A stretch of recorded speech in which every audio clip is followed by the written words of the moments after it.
Hello, my name is Mordred Viking, and I'd like to welcome you to this episode of Europa Universalis IV. This is take 3.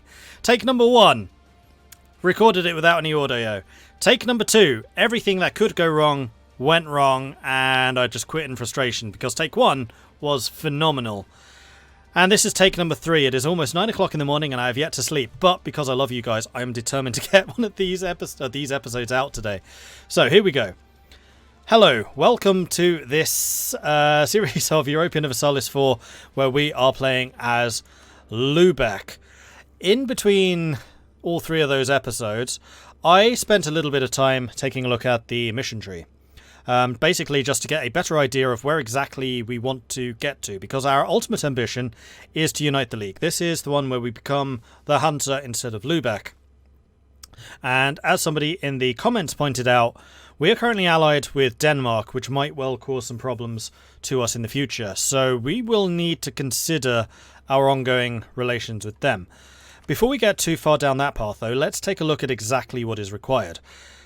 Unite the League requires these 3 central trees. We've kind of been working our way down the end of the Sound Hole branch, but that doesn't actually lead to Unite the League, so it's not as important. And then these ones on the side are basically nice to have bonuses. Especially, I don't think I actually read out what was required for global dominance before. It's actually surprisingly difficult to get. Lubeck must be the strongest trade power in Lubeck. Yeah, okay, we can do that, and I think that's what I read last time. Lubeck is the highest value trade node in the world. It's got to be the biggest, the most powerful, the one with the most money in it. And we've already got this, it's completed. So, yeah. Go past me. Anyway, we are going to need to start working on the merchant navy. That is going to require 20 light ships. I generally try to wait until Diplotech 9, because I find that caravels are just incredibly more value for money than barks. So if you start with barks, fine, use them, but I don't generally build any new ones. Same with the Carracks. I mean, the Carracks is less of a difference. Early Carracks versus Carracks. Carracks I just find a step up, but the Caravels versus Barks is a huge step up because they just get the extra trade power and it just makes them far more value for money. So as soon as we hit Diplotech 9, we're going to start mass producing light ships, and I feel like we are going to be able to complete that mission relatively quickly, and then we can start going down the more economic side of this list. However, we need to go down the military side. So first of all, defend the city. Requires an army equal to or larger than 12,000, and our total army size must be 100% of our force limit. Well, as it happens, we have 11,000, and our force limit is 12. Done. Okay, that mission's done. Finished. So then after that, we are going to get Wismar and Rostock, which are both states owned by Mecklenburg, which is basically going to say, you need to go to war with Mecklenburg and grab those. We were planning on fighting Mecklenburg anyway. We're not allied with them. We've beaten them in previous wars. They are quite weak. Except for their allies, which I do think we were checking last time. So they're allied with Bohemia, East Frisia, and Saxony. Saxony has been having big problems with rebels and will continue to do so. Remember, I have this amazing ability to see into the future. And who was the other one? East Frisia has a cruel ruler. We saw when we went to war previously, I think it was with Brunswick, where East Frisia just like, no, it was with Verden. Just like, nah, go ahead and die. Because their cruel ruler is much less likely to accept a defensive call to arms. And then the final state is Bohemia, and Bohemia is the problem. So if we take a quick look at the army sizes, sort this by Bohemia, and we can see that they have a standing army of 24,000, which is double what we have. If we go to war with them, we will be able to call in Wolgast and Brandenburg, which is going to bring our total troops up to... They currently have 12,000, but their standing army tends to be about 9. So call it 20,000 between us and then 4,000 from Wolgast. So we will equal their number of troops. Bohemia itself doesn't have any traditions which are military, so no bonuses from that. Nor do they have any ideas yet, which will give them military bonuses. They've gone diplomatic. So Bohemia's army is not going to be very strong. Unfortunately, Brandenburg doesn't have any yet. Brandenburg's military ideas are very much later on. And then Wolgast has naval ideas. These are really, really good ideas. I gotta say, I really like Pomeranian ideas. They are fantastic. And I can definitely see myself doing a Pomerania game in the future. I really do hope that they get an event which makes Rugen into a pirate republic. Because I remember reading a dev diary or something where it was suggested that there is now a Baltic pirate republic, but I don't know who. And I think they said it was based on Rugen, but it starts under the control of Wolgast, so I wonder if it's going to be like Sale, which gets released by Morocco. This gets released either independent or under the control of Wolgast, I'm not sure. We'll have to keep an eye on that. Anyway, Mecklenburg is going to be our next target.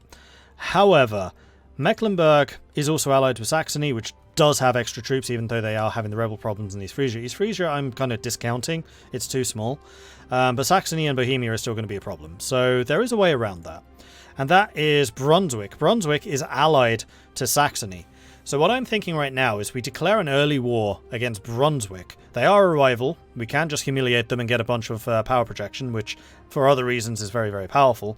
Namely that you actually get Republican tradition for power projection, which is something I had completely forgotten. And I think I forget every single time that I play EU4 is power projection does grant Republican tradition. Power projection for a republic is really strong.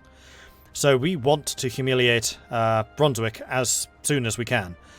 Unfortunately, we can't actually attack Brunswick until February 1481, which is 4 years from now. But that is just something we'll have to do in the future. Now, the plan is we attack Brunswick, they call in Saxony and all of the others. We then, in the peace deal with Saxony, force them to break their alliance with Mecklenburg, which will then weaken Mecklenburg for the ultimate showdown, which is going to be including Bohemia. So that is kind of that. Then once we have completed Wismar and Rostock, the next one, and this is where things get tricky, requires Gotland. Gotland is Danish.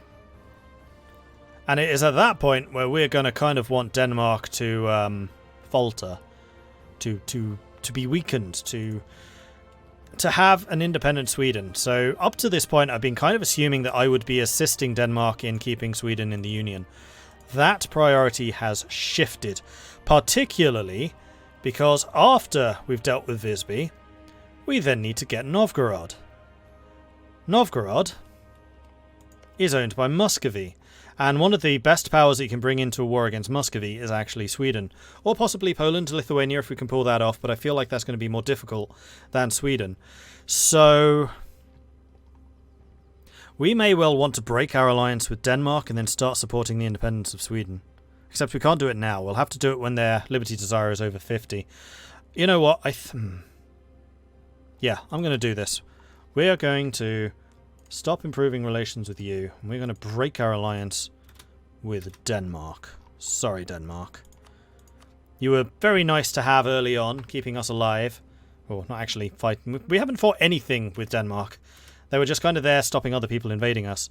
I'm also, and this is probably going to tank our relations with half the world, going to break our alliance with Dithmarschen.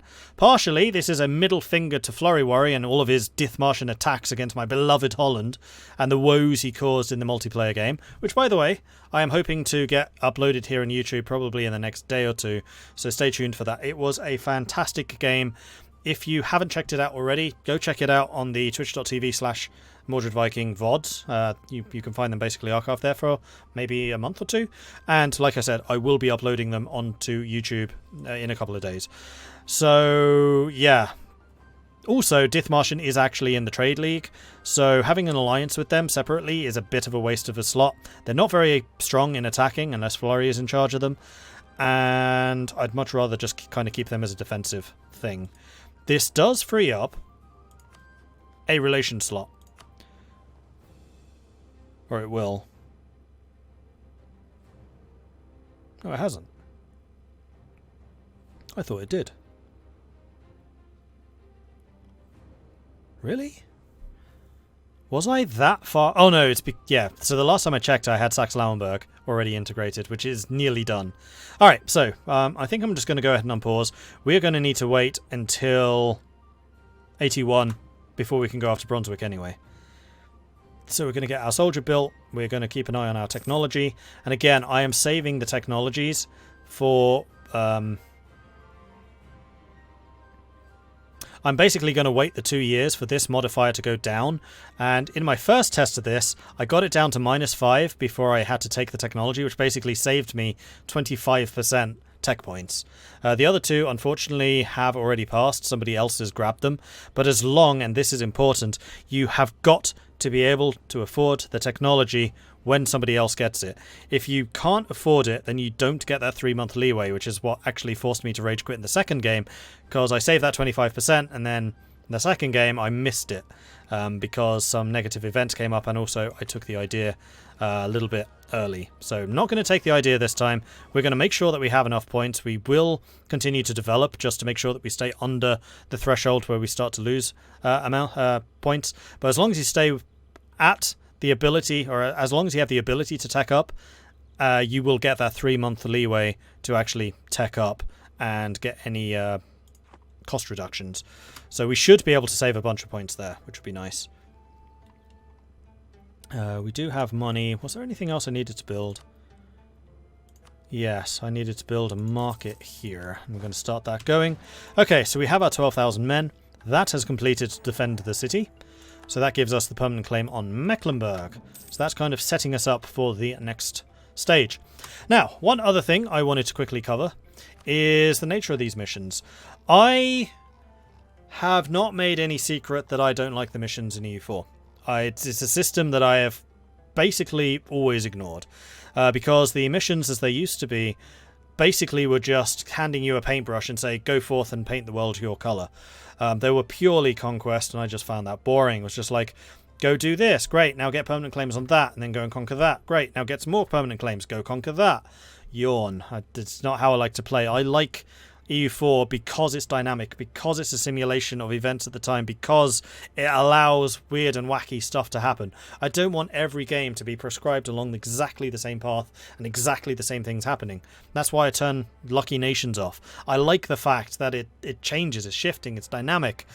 And I always felt like the missions were just like, you must do this thing, and then this thing, and then this thing, and look at that, France is exactly the same size as France always is. Yawn. Boring. Don't like it. However, this mission system is kind of dangling a new carrot in front of me when I'm kind of... It's making me look. So, for example, when we complete the Gotland mission, yeah, it gives us the permanent claims on Danzig and Novgorod, but it also gives mercantilism. This is a much better way of persuading players like me who don't care about painting the map our colour. A reason to actually sit up and pay attention to the missions. And there's a couple of them, like mercantilism from Novgorod, mercantilism from Visby. This is a much better form of encouraging me to actually try and grab those territories rather than as an excuse to just take more land, which I really appreciate. I much prefer other rewards than just here's another opportunity for expansion. I like missions which don't have anything to do with painting the map your colour even more, and there are a couple of them, like the Global Dominance, which was becoming the strongest trade power, and End the Sound Toll. I actually really liked that, and the fact that you had other options. You've got the diplomatic option, you've got the military option, and you've got the Denmark is completely screwed up option. Great, give me more like this. This is how I would like missions to work. And we did see the first example of that previously playing as Maywar, where they had a couple of missions which were like increase infantry combat ability or increase discipline, stuff like that. And then my personal favourite mission, which was where you took the gold mine, I think it was, which was actually a silver mine. And the mission is like, okay, you've taken this really important silver mine. This is now you get a bunch of free development to represent Maywar investing in the silver mine and expanding the operations there. I really liked that. I'd like to see more missions like that. And from what I've seen, the missions that we have in Emperor do that. Like I was talking to Quill about Savoy during the multiplayer, and one of Savoy's missions is be allied to 2 rivals. And he did that by allying France and Austria, which were definitely rivals in that game. And basically playing them off against each other, and yeah, I want to see more of that type of thing. I like that type of mission rather than just go forth and conquer. Denmark has warned me. Well, sod. Okay, so this is the first time where I've actually broken the alliance with Denmark this early. Okay. That's okay. We'll deal with it. Now we just need to keep an eye on that. And also keep an eye on whether Denmark does anything. Now Sweden, how's it going? Or Norway. Oh wow, Norway has no liberty desire at all. Naval research is wrong. It seems as if a leading shipwright in our country has written a very convincing document detailing how the new ship technology that his rival has been trying to get funding for will never work and may even cause the ships to sink before they even leave harbour. So they must be right. We lose Diplo power. Or we ignore them. Lose prestige. I'm going to ignore them. Yeah, I'm going to ignore them. Okay, so we have now integrated Saxon-Lauenburg, which has given us an extra soldier. Now, one annoying thing about this is it actually drops our force limit from 12 to 10 when we integrate the extra territory. So we know that we've recruited a kind of rubbish longbowman. So we're just going to go ahead and remove you. And then I think I'm basically just going to add you to this army. And we'll stay slightly over the force limit. 2 units I think would be just fine. We are very wealthy anyway. And there's not a huge amount more for us to set about building. So we shall stick with that. So if I was... Oh no, we need to wait another 3 years. I'm really curious what's going to happen now with Denmark. That's kind of thrown a wrench into my plans. I was so confident. The other two tests worked exactly this way. Never mind. I'm going to wait 1 more month. Boom. There we go. The truces have ended. Oh no, those were the other truces, not with Brunswick though. No, so we are going to spend a tiny bit of admin on Lauenburg just to keep the admin power below, but enough so that we can still trigger the tech when it's possible. And we've already saved 10% on this.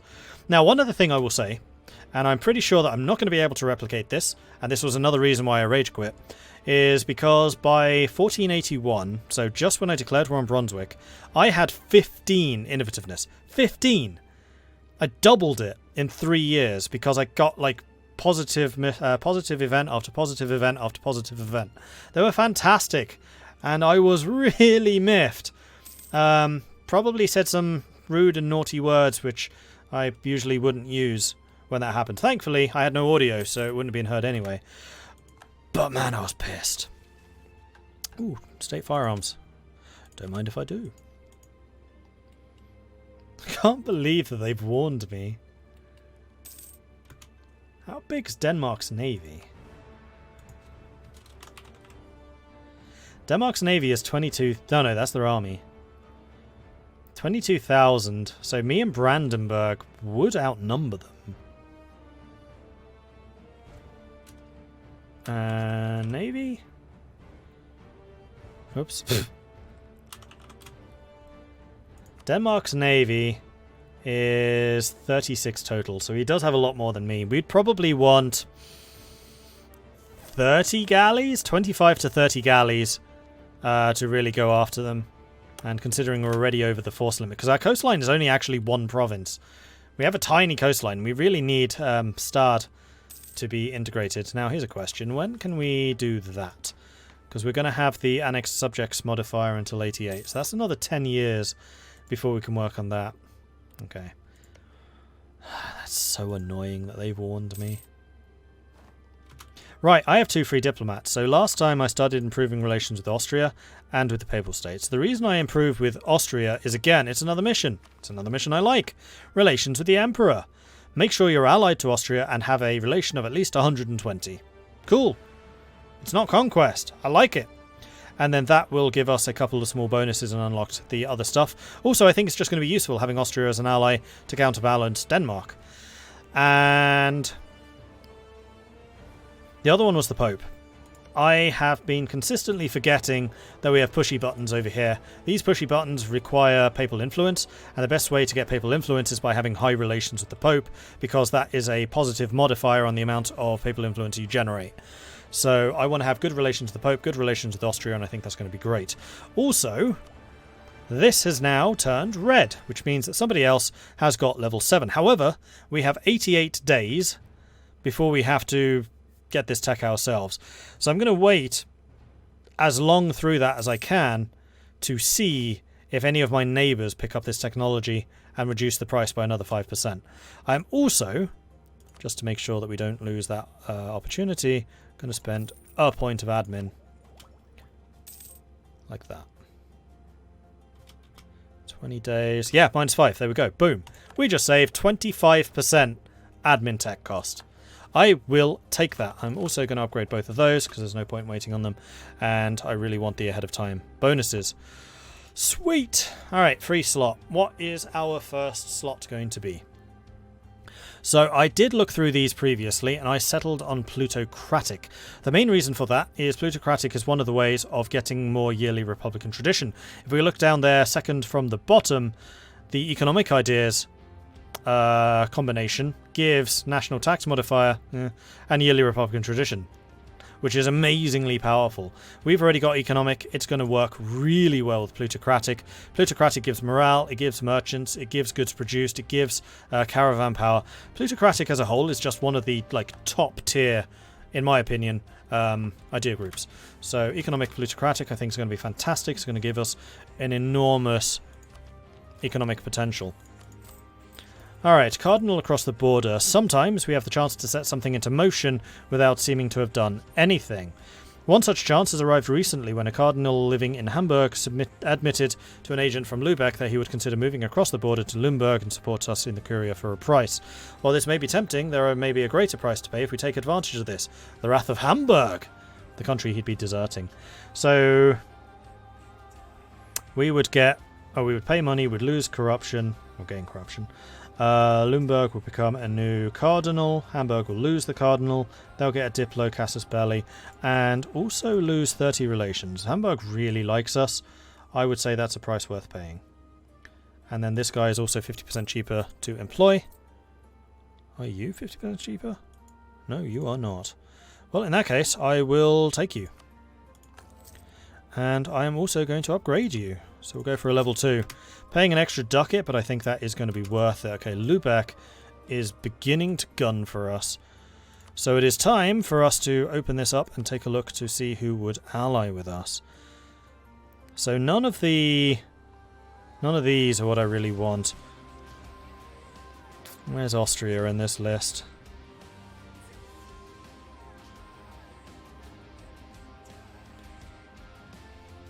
Huh, further down than I realised. Papal States are a -38. That's possibly doable. Austria's a -62.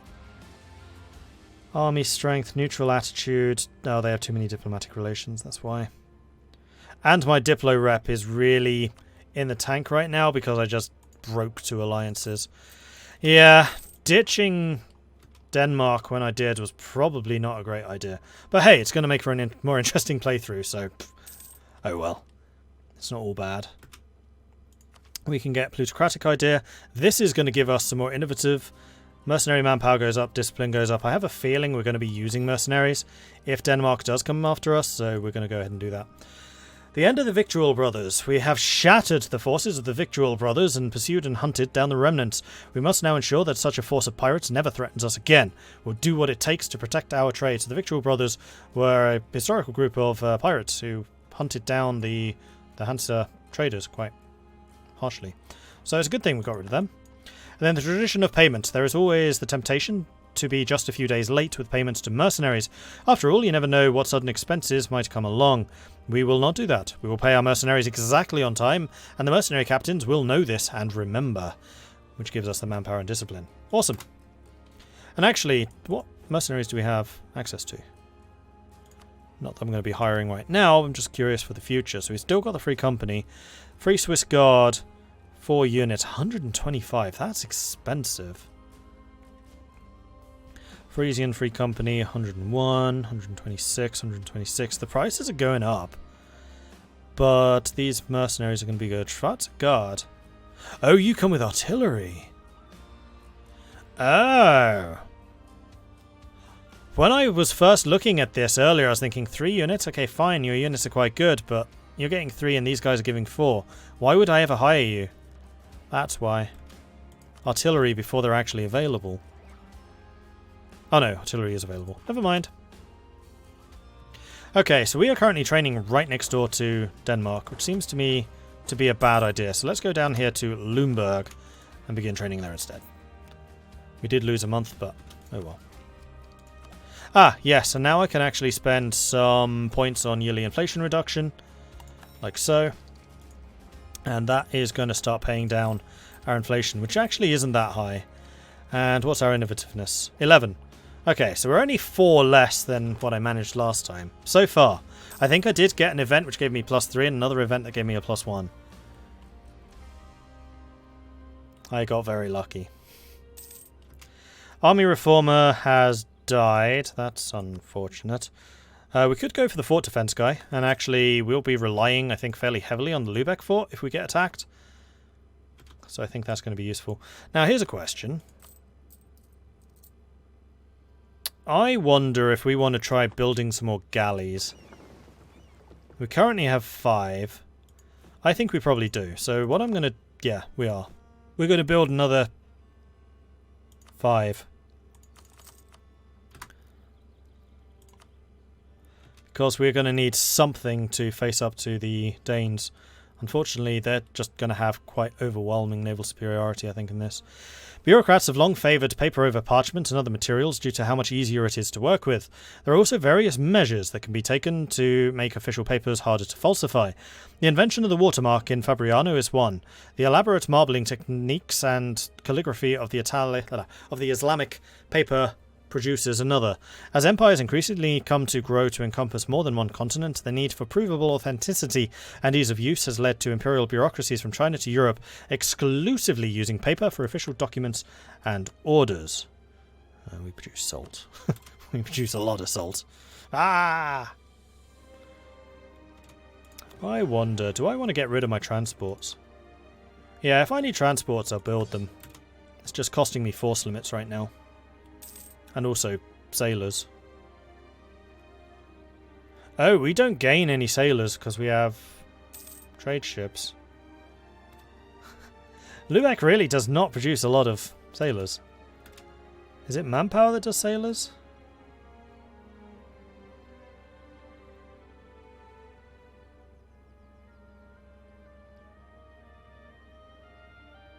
Can't tell. Bit weird, it doesn't tell you what you would get if you upgraded. Okay, new election. I mean, Julius Bacher is a 666. I think it's absolutely reasonable to try and keep him, especially because our power projection is still boosting it very slightly. But yeah, I think that's going to be worth doing. Are we still being warned by Denmark? Yes.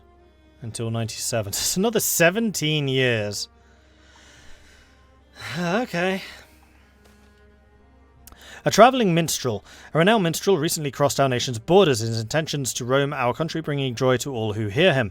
But some say only your ears are fit to hear such wonderful music. So we can get a level 2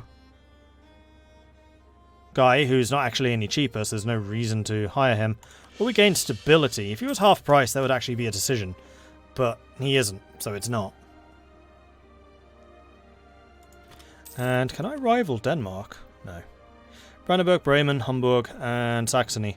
Brandenburg, Bremen, Hamburg are all allies or trade companies. Saxony, however, is not. I would feel quite happy rivaling Saxony, and that's going to stop us losing power projection as quickly as well. Goslar is left. Why? Just because of low relations. Damn it. We'll need to work on some of those guys again. If I can get this... Am I ever going to get an alliance with you? Not anytime soon.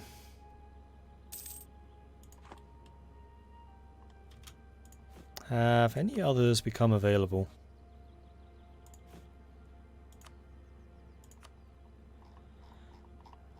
None that I want.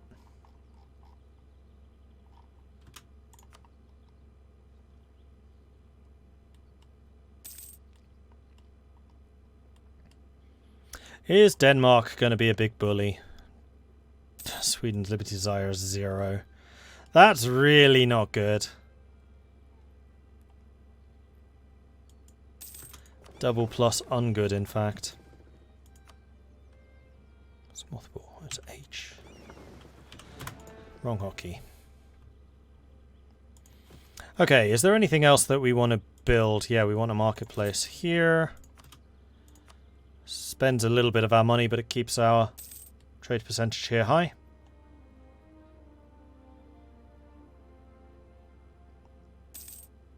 Oh, Wolgast is a pretty big fleet. Oh no, Julius Bacher died. That didn't happen last time either. Okay, so we want either a military or an admin person. I'm going to say probably admin, so we can try and get these plutocratic ideas. Sorry, military. So we're going to go for a military candidate. That is also... In fact, we have a proper general in charge, so never mind. I was going to say that would also allow us to turn him into a general. Nobody wants to work. With the generous liberties we have granted our merchants, we have ended up with a situation where people simply don't want to work anymore. And he is a naive enthusiast. Well, we can fire him in 3 years. Bring in somebody new, somebody better. Genoa no longer considers the papal state. Genoa has announced Byzantium as a new rival. Oh yeah, in that first game, Genoa went on a conquering spree after Byzantium and lost. So that was another interesting thing that happened. Anyway, that is going to have to be the end of this episode, so I do hope you're enjoying it. If you are, be sure to hit that subscribe button. This is YouTube. If you are really enjoying this, then do consider checking out my Patreon, which you can find at patreon.com/MordredViking. I am more often found over on twitch.tv/MordredViking. I am a full-time streamer. I tend to stream and then take that footage, chop it up and put it here on YouTube. So the real show is the live one, so I would very much encourage you to come and join us over on twitch.tv/MordredViking, because then I can interact more directly with you guys. However, if YouTube is more your thing, I get that. Please do hit that subscribe button, and also very much consider leaving a comment if you like what you're seeing here, if you have any tips, if you have any advice, or if you don't like what you're seeing, tell me. I do try to read everything. I did do a big multiplayer game of Europa Universalis IV. That was the Creator Coliseum. It was a fantastic game. I really, really, really enjoyed it, and I think it was a great show.